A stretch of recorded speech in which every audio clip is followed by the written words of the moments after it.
You get a line, I'll get a pole, honey. You get a line, I'll get a pole, babe. You get a line and I'll get a pole, and we'll go fishing in the crawdad hole, honey, baby mine. Hello, I'm Rick Stivers of YoungMartin'sReels. I'd like to welcome you here. This is going to be a very quick video just to discuss the drag system that's in this Shimano MLX-200. And we're going to take a look real quick at the way this thing is situated and how it works. Chris and I were discussing this tonight, and I don't think either one of us had a really good clue as to how it was working. So let's see if we can't get this figured out. All right, first off, this hub right here is fixed to the axle shaft. See this pin right here? Well, that pin attaches it directly to the axle shaft, so the axle shaft cannot spin. Okay, this hub cannot spin either. All right. Now, locked to this hub is this drag washer. And we're going to see if we can lift it up carefully.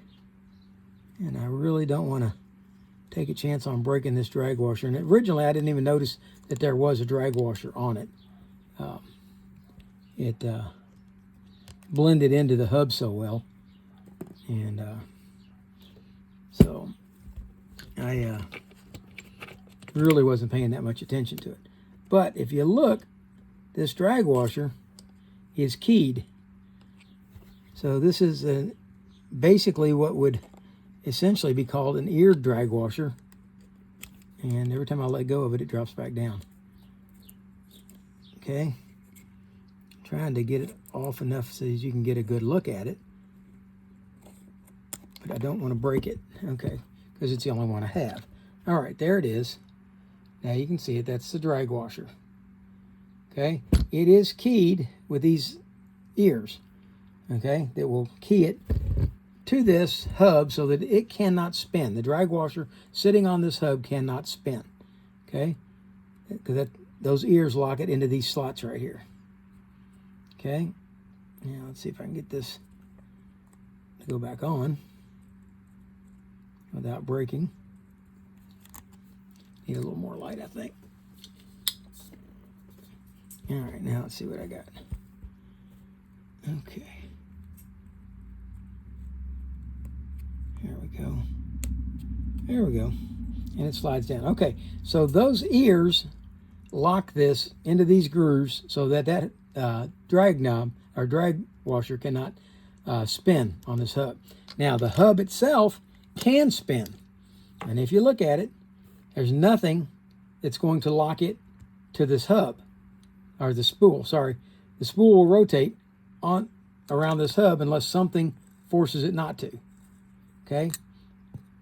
Now, if you look at the knob on this, it is also keyed. See the end of the knob right here? It's keyed right there, which keys it to, there you go, now you can see it, keys it to the hub.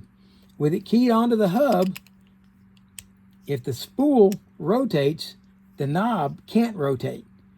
And because it can't rotate, it's not going to tighten down any drag just because the spool spins. If this was not locked on here, as the spool spins, this whole thing could tighten and make the drag go away. Okay?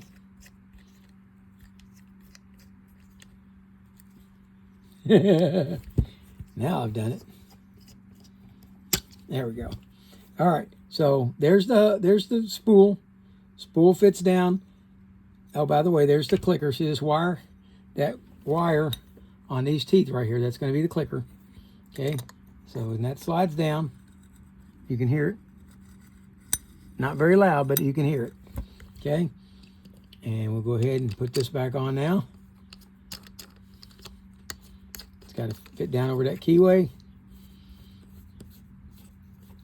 And that, see, the hub can turn, the knob will not, or the spool, sorry, the spool can turn, and as it turns, it's letting out drag, but the adjustment knob stays firm, and the hub underneath stays firm. All of the tension is on that drag washer.